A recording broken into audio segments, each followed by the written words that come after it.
قرآن کی پہلی آیات نازل فرمائی اور نبی کریم صلی اللہ علیہ وآلہ وسلم کو نبوت عطا کی۔ اور یاد رکھیں، لیلۃ القدر وہ رات ہے جو 1000 مہینوں سے افضل ہے، جیسا کہ اللہ تعالیٰ نے سورہ قدر میں ارشاد فرمایا، بے شک ہم نے اس قرآن کو لیلۃ القدر میں اتارا، اور تمہیں کیا معلوم کہ لیلۃ القدر کیا ہے؟ لیلۃ القدر 1000 مہینوں سے بہتر ہے۔ اس میں فرشتے اور روح یعنی جبریل اپنے رب کے حکم سے ہر امر لے کر اترتے ہیں۔ یہ رات فجر سے طلوع تک سلامتی والی ہوتی ہے۔ پیارے دوستوں، یہ آیات اس حقیقت کو بیان کرتی ہے کہ رمضان کی سب سے بڑی فضیلت قرآن کا نزول ہے۔ اللہ تعالیٰ نے لیلۃ القدر کو 1000 مہینوں سے افضل قرار دیا، یعنی اس رات میں عبادت کرنا 83 سال کی عبادت سے بہتر ہے۔ روایت بتاتی ہے کہ جب حضرت جبریل علیہ السلام پہلی بار نبی کریم صلی اللہ علیہ وآلہ وسلم کے پاس آئے اور فرمایا اقرا یعنی پڑھیے، تو نبی کریم صلی اللہ علیہ وآلہ وسلم گھبرا گئے، کیونکہ یہ آپ صلی اللہ علیہ وآلہ وسلم کے لیے ایک بالکل نیا تجربہ تھا۔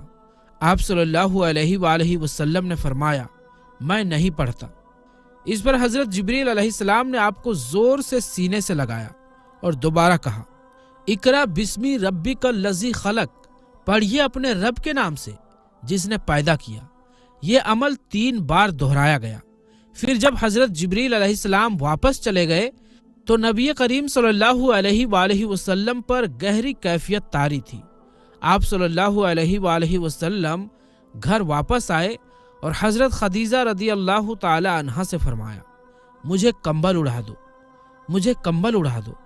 آپ صلی اللہ علیہ وآلہ وسلم کا جسم کانپ رہا تھا اور آپ کو اس عظیم ذمہ داری کا احساس ہو رہا تھا جو اللہ تعالیٰ نے آپ کو عطا فرمائی تھی۔ اس پر حضرت خدیجہ رضی اللہ تعالی عنہا نے آپ کو تسلی دی اور فرمایا اللہ کی قسم، اللہ آپ کو کبھی ضائع نہیں کرے گا، کیونکہ آپ صلہ رحمی کرتے ہیں، سچ بولتے ہیں، ضرورت مندوں کی مدد کرتے ہیں، مہمان نوازی کرتے ہیں اور حق کے راستے میں لوگوں کی مدد کرتے ہیں۔ پیارے دوستوں، یہ الفاظ نہ صرف نبی کریم صلی اللہ علیہ وآلہ وسلم کے لیے ایک تسلی تھے، بلکہ اس بات کی بھی گواہی تھے کہ آپ صلی اللہ علیہ وآلہ وسلم ہمیشہ سے نیکی اور حق کے راستے پر تھے۔ یاد رکھیں، قرآن اور رمضان کا اٹوٹ رشتہ ہے۔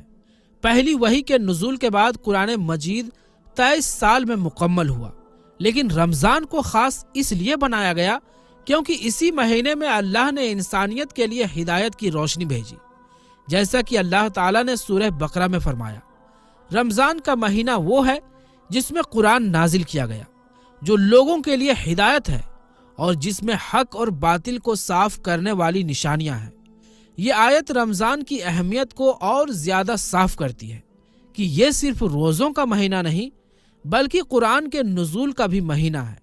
اس لیے نبی کریم صلی اللہ علیہ وآلہ وسلم رمضان میں قرآن کی تلاوت کا خاص اہتمام فرماتے تھے، اور حضرت جبرائیل علیہ السلام ہر سال رمضان میں آپ صلی اللہ علیہ وآلہ وسلم کے ساتھ قرآن کا مکمل دور کرتے تھے۔ اس آیات اور واقعات کی روشنی میں کہا جاتا ہے کہ رمضان کی شروعات وحی کی روشنی میں ہوئی، اور یہی وحی اس مہینے کی سب سے بڑی نعمت ہے۔ یہ مہینہ صرف بھوک اور پیاس سہنے کا نام نہیں، بلکہ اللہ کی قربت حاصل کرنے، قرآن سے جڑنے اور اپنے ایمان کو مضبوط کرنے کا مہینہ ہے۔ ہمیں سمجھنا چاہیے کہ رمضان کی اصل روح کیا ہے۔ یہ وہ وقت ہے جب اللہ تعالیٰ نے انسانیت کو قرآن کی شکل میں ایک رہنمائی دی۔ اس مہینے میں ہمیں چاہیے کہ زیادہ سے زیادہ قرآن پڑھیں، قرآن کو سمجھیں اور اس پر عمل کریں، تاکہ رمضان کی برکتیں ہماری زندگیوں میں حقیقی معنوں میں شامل ہو سکے۔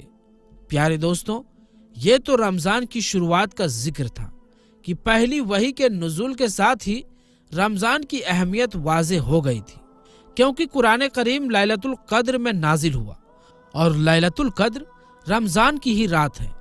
لیکن یاد رکھیں، رمضان کے روزے وحی کے ساتھ فرض نہیں ہوئے بلکہ بعد میں فرض ہوئے۔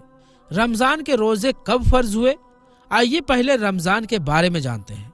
آپ کو بتاتے چلیں کہ اسلام کے شروعاتی دور میں